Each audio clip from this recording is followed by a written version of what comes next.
the hope in among the people, being outside in the streets, and trying for a better world, for a better life, to overthrow a suppressive government, find a little bit of the freedom. And you can see that, as you saw in the film, that how after the revolution all of those hopes was crushed and suppressed. And today the people are again in the streets. The difference is that then, we did not really have the world attention. We even didn't know what was happening to us then ourselves. We could not believe it. We were a lot. We weren't separate from Iran, as they always say. As they always try to say that 92% of people were with the Islamic Republic. Yes, that was the vote, but a lot of people who voted for that, they got arrested after too. When hundreds of thousands of people were in prison, that can give you a good scale of what was the percentage of the people who were opposed to the system. The difference is here today that people know and the world knows, and we have all of the means of communication, and we have these things like this event that is happening right now. I think they're very, very, very important in preventing the government to have mass execution again. That's a big point, and that's our responsibility, to keep this going, to not allow them to go do anything they want without the world protest to it.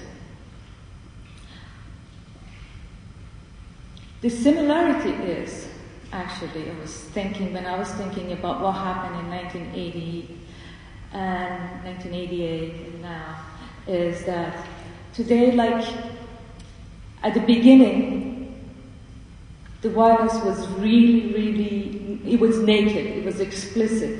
They would kill people and announce the names in the radio and TV, in the newspapers. You could read them. It was the element of the fear that they were working, and they were really counting on that to suppress people, silence people. And this time, this is what they did. They really went after people and assassinating them in the streets. They shot to kill. They tortured people and they sent them out to tell their stories. Actually, they raped, tortured, they brutalized people, and they wanted the other people to hear it. I think they were wrong thinking, oh, this is only the middle class movement, and if they hear what is happening to them, then everybody is scared and they're going to go back to their homes. So this violent, naked violence as the immediate solution. I'm actually going back and forth. Okay, the immediate solution, like what they did at the early 80s.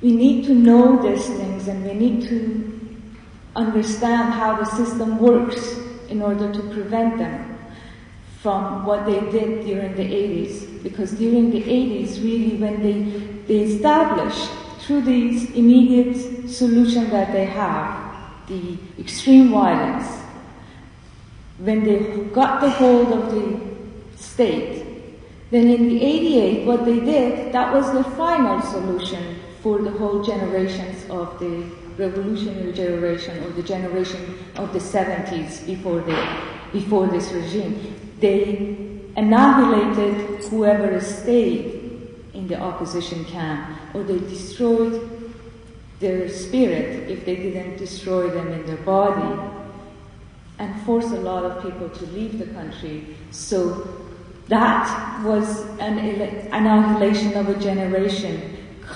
rupturing our history, cutting us, dividing us from between the 80s, and then after that, whoever was born or grown up after that had no recollection in Iran, or not really having any knowing that what happened in the 80s, the connection was ruptured. What would they do what's happening right now in Iran? They're trying to repeat it, but I think they are not that successful, and a big part of it is because of this exile community and our responses, and also people inside, the connection between the inside and the outside. And this is very important. It just tells me that this made me grateful for this event to happen, and makes me feel that we are very responsible to keep this going. I'm not going to take your time more than that, and